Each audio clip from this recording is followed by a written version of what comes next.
como qualquer tipo de alteração na tabela de vencimentos, que é a famosa tabela salarial, passa por alteração legal, né, projeto de lei, então a gente avalia que é o momento de fazer essa discussão e em relação a vários elementos que eu vou colocar nessa apresentação. Pode passar. Bom, o que eu vou tratar aqui rapidamente com vocês? Primeiro, quais são os pressupostos da elaboração dessa proposta? Quais são os parâmetros que ela trata? A gente tentou simplificar ao máximo uma proposta, porque quanto mais simples, maior é a força de mobilização e de entendimento em relação à proposta. Segundo, quais são os resultados desses parâmetros? E terceiro, né, quais são os resultados? E, por fim, a negociação em torno dessa proposta. Então, pode passar. Primeiro, em relação aos pressupostos, a gente vai partir, óbvio, da tabela que existe, porque ela é a tabela que todo mundo já está se vinculando a ela, né, que é uma tabela que basicamente tem 4 grupos ocupacionais, que é aquele que você entra, né, na carreira, no concurso público, né, os serviços diversos, que hoje praticamente não tem ninguém na ativa nesse primeiro grupo ocupacional, que era aqueles que tinham formação de primeira a quarta série, a maioria já se aposentou de um outro período. O que existem hoje ainda são trabalhadores de serviços auxiliares, que vai de 4 a 6, trabalhadores de nível médio, 7 a 9, e trabalhadores, né, com atividade de nível superior. E uma tabela que então tem 3 linhas, né, e as letras de A a J, o que configura 30 níveis de referência em cada grupo ocupacional. Se os servidores saltam, né, nesses níveis de referência, tanto por aperfeiçoamento quanto por desempenho, é possível, né? Assim, é possível, mas não é provável que se chegue no final da carreira com 15 anos, né? Mas isso não é o provável. A maior parte dos servidores, né, demora mais tempo para poder ir avançando. Então, a gente avalia que esses 30 níveis de referência é adequado à forma de progressão hoje do TJ, né? Pode passar daí. E essa é a tabela vigente após o reajuste do IPCA recentemente que foi dado. E importante dizer, né, qualquer reajuste de IPCA é de prerrogativa do presidente, isso fala na lei. Mas reestruturações da tabela precisa ter uma nova lei, né, então por isso que é necessário avançar. Qual é o primeiro pressuposto? É a tabela vigente e a nossa avaliação de que é importante manter os níveis de referência como uma primeira proposta de largada, né, até para facilitar o entendimento de todo mundo e não deixar de privilegiar também a totalidade da categoria que está enquadrada nesses de 1 a 3, e assim sucessivamente nas letras e nos números.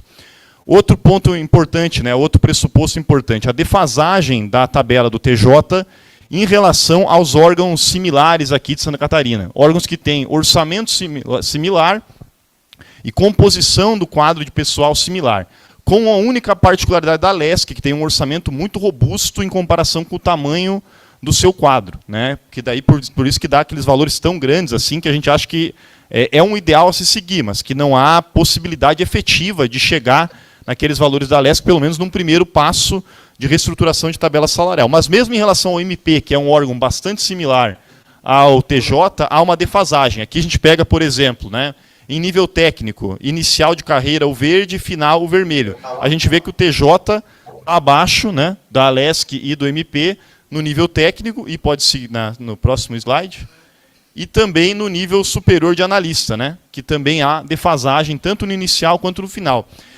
Principalmente no final de carreira. A gente tem essa avaliação, inclusive comparando com outros TJs, né, do Brasil, que o inicial de carreira não é tão defasado, mas sim é o final de carreira que é muito defasado. Então, não começa tão mal, mas no decorrer da carreira, isso não avança, né, na velocidade necessária para alcançar esses outros órgãos.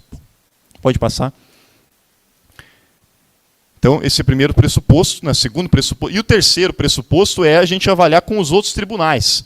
Né, aqui é um gráfico de início e final de carreira, né, de todos os tribunais do Brasil. E aí a gente tem, então, né, que o TJ de Santa Catarina ele tem uma dispersão muito pequena. Vocês podem ver, né, que do início ao final da carreira é muito pequena a distância, ele não tem uma...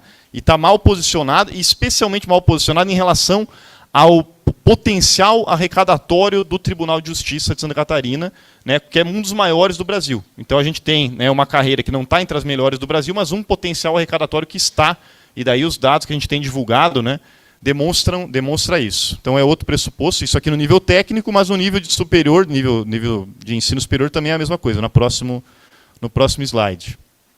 A gente tem o mesmo posicionamento, não tão mal quanto no técnico, né, que é outra questão também importante. Pode passar. Então, quais são os pressupostos? A gente vai partir de análise comparativa, né? A gente não vai inventar uma tabela da cabeça, porque é aquela ideia, né? Aquela coisa. Todo mundo vai querer ter uma tabela a melhor do mundo. Então a gente vai partir do que já existe em relação aos órgãos irmãos aqui de Santa Catarina e aos demais tribunais, mas especialmente aos órgãos irmãos, porque eles têm um parâmetro comum que é a vinculação com o orçamento estadual. Todos eles recebem o duodécimo, né? Cada um com um percentual distinto, mas todos eles têm com base o duodécimo, que é com base na arrecadação do Estado de Santa Catarina. Então o primeiro pressuposto, né, corrigir essa defasagem histórica aos demais tribunais, também em relação aos órgãos irmãos, pautados neles, especialmente para montar a proposta.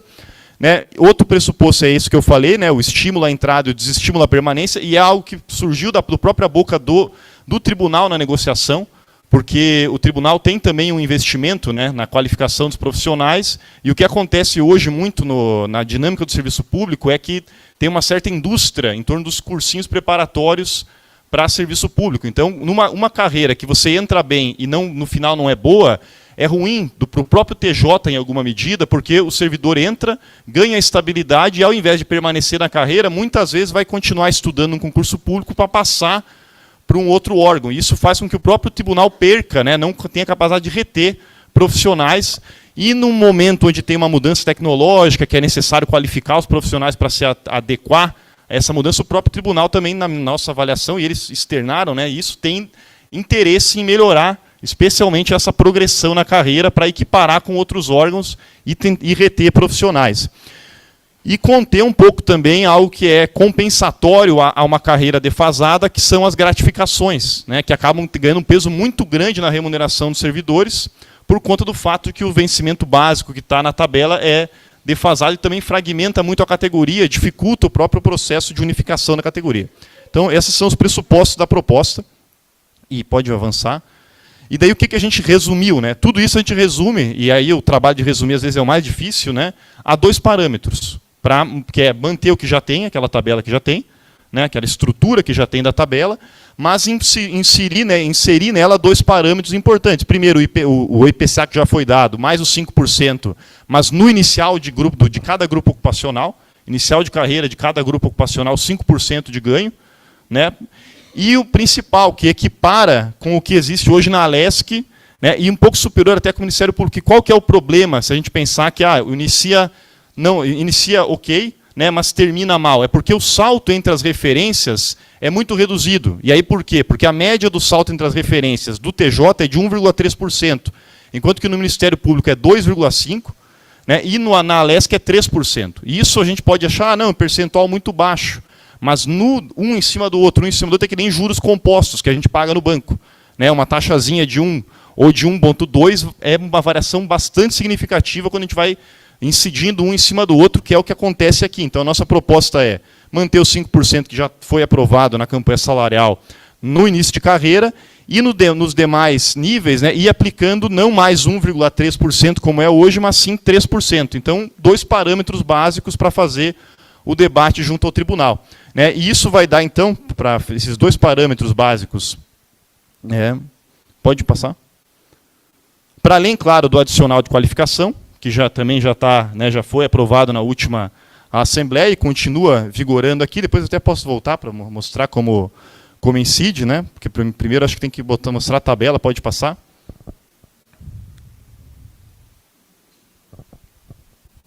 Incide nessa tabela aqui, né? Que daí a gente vê que o inicial de carreira ele salta, ele avança ali, né, para 6, vamos lá, os níveis que existem, os grupos ocupacionais, serviços auxiliares, 4.045 até 9.204, né, atividade de nível médio, 6.004 até 14.149, nível superior, 10.335 até 24.357.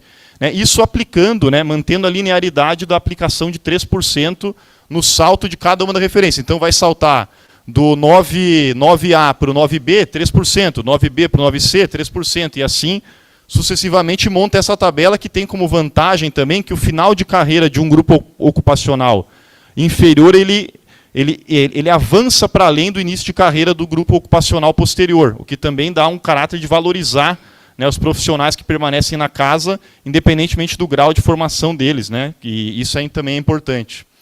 Então essa seria a tabela apresentada. Aqui ela reduzida a índices, né, que na verdade é outra forma de apresentar a mesma coisa, lá como valores, e aqui como índices que servem de base para ela. E pode avançar, para também não me estender demais, né? E aqui como graficamente fica a situação. Se a linha preta, aquela de baixo, é como é hoje, né, o avanço na carreira, certo? Como está hoje na última tabela aprovada. A linha azul é como se só aplicasse os 5%, né, linearmente, você teria uma progressãozinha. E a linha vermelha é como fica daí com a nova proposta de descompactação. A gente vê que ela vai progredindo, ela já salta de largada e progride também, né, no decorrer do avanço da carreira, né? Então essa que é a diferença que a gente vai vendo, e quanto mais vai permanecendo no servidor, maior vai ser a remuneração. Pode passar. Para finalizar, então, qual que é a questão importante, né? Como a própria Carol falou, não é uma proposta de regra de bronze, né? É um início de um processo de negociação. Então a gente simplifica a negociação. Tem 3 parâmetros que estão sendo negociados no que tange a questão remuneratória, né? Óbvio que tem todo o restante da pauta que não é remuneratório, que é 3 parâmetros: ganho real no início de carreira de 5%, 3% de índice de progressão e o adicional de qualificação.